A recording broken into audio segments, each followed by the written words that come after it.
Hai semuanya, jumpa lagi dengan aku Ria dan kali ini aku akan bahas tentang SIM Australia. Apakah di sini susah membuat SIM Australia? Nah, pertanyaan ini sering dilontarkan ke aku lewat Instagram dan caranya gimana biar cepet dapat SIM. Oke guys, jadi aku mau kasih tahu kalian ya kalau bikin SIM di Australia itu emang agak susah dibanding di Indonesia karena di Indonesia itu cuman eh, apa kayak tes tulis sama tes praktek kan ya. Kalau di sini tuh ada tes komputer. Jadi kalau misalnya 2 kali kamu salah, sorry 3 kali kamu salah, kamu nggak bisa lanjut lagi ke tes berikutnya. Jadi pertanyaannya itu sekitar berapa gitu, banyak banget pokoknya, lebih dari puluhan, 50-an kalau nggak salah ya. Kalau misalnya 3 kali kamu salah itu kamu nggak bisa lanjut. Jadi setelah kamu berhasil tes pertama, tes komputer, terus kamu langsung lanjut tes praktek.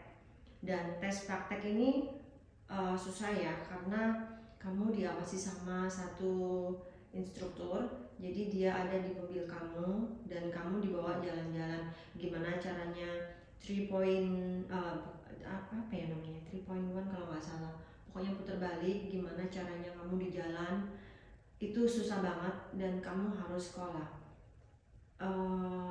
Jadi bikin SIM di Australia itu bisa susah, bisa enggak.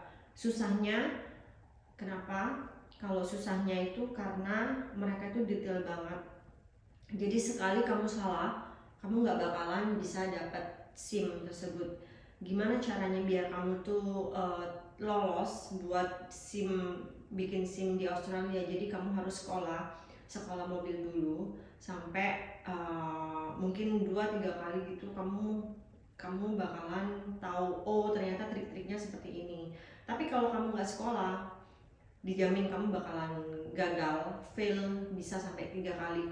Aku pernah bikin post tentang ini di threads, itu beberapa orang Indonesia mereka gagal sampai 8 kali. Dan setiap kali tes itu kalian harus bayar. Waktu dulu itu berapa ya, $60 kalau nggak salah ya, sekitar 600.000 apa $40 itu, aku kurang ingat. Kalian bisa cek sendiri.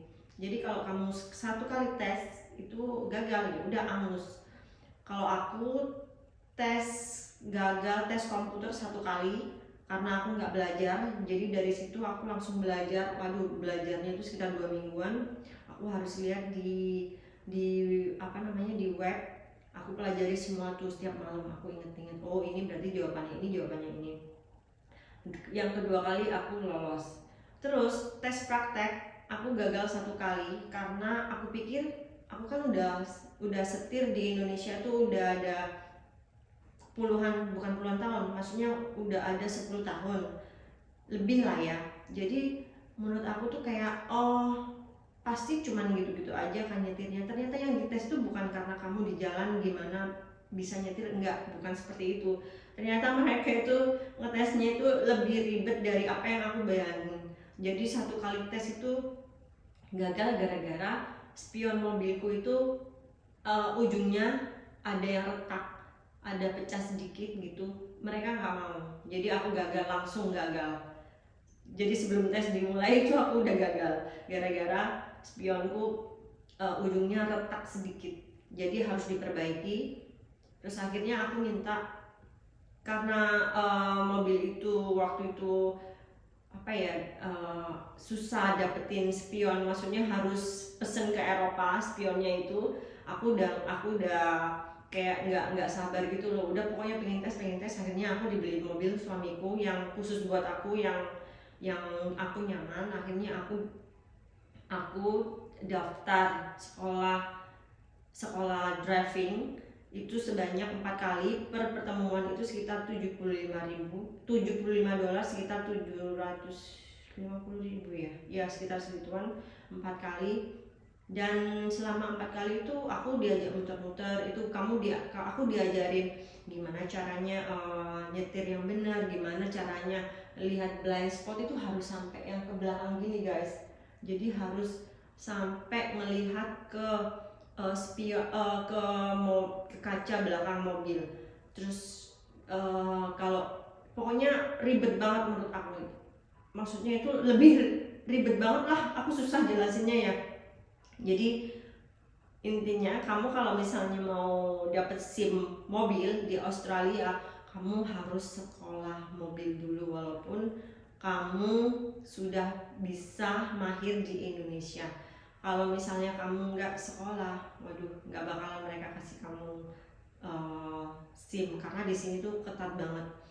Terus kalau misalnya kamu udah punya SIM dari Australia, dari Indonesia, terus kamu convert ke Australia, itu kamu langsung bisa dapat full license. Tapi kalau kamu belum pernah belajar, belum pernah punya SIM dari Indonesia, terus tiba-tiba kamu pengen punya SIM Australia, kamu harus setelah lulus dapat P, jadi belum full license. Jadi kayak gitu guys. Pokoknya bikin SIM di sini itu aku ada hampir berapa ya, lama banget pokoknya. Kayak aku tuh stres, aduh bisa nggak sih aku dapet SIM. Jadi berasa kayak gimana ya, kayak kayak patah semangat gitu loh, karena susah banget, sesusah itu. Karena aku pernah gagal di tes komputer itu. Terus aku tanya-tanya orang Indonesia, mereka gagal sampai minimum 2-3 kali sampai 9 kali. Ya itu sih guys. Tapi setelah aku dapat SIM tersebut, rasanya itu lega banget dan happy banget gitu. Jadi kayak botol yang ditarik tutupnya itu, jadi kayak alhamdulillah aku dapat SIM gitu loh, dan aku dapat full license. Jadi intinya kalau kamu misalnya mau bikin SIM di sini, kalian tuh harus sekolah dulu, sekolah driving. Dan kebetulan aku kan ada SIM internasional. SIM internasional itu nggak berlaku di Indonesia kalau kamu udah PR. Jadi kan aku PR ya, PR di sini. Kalau udah PR itu kamu nggak boleh pegang SIM internasional, jadi cuma 3 bulan aja harus bikin SIM baru. Jadi kalian harus convert ke SIM internasional, SIM Australia guys. Jadi gitu aja cerita masalah SIM yang bikin aku tuh, kalau ingat-ingat aku tuh kayak judek banget gitu loh.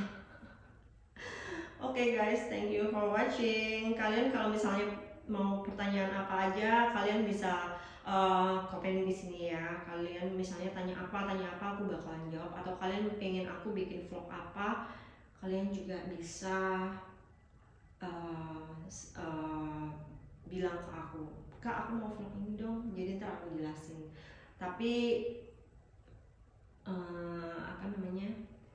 tapi nanti kalau misalnya yang bikin vlog yang tentang Australia aja ya, jangan yang lain-lain. Atau tentang anakku boleh deh, atau tentang suamiku boleh.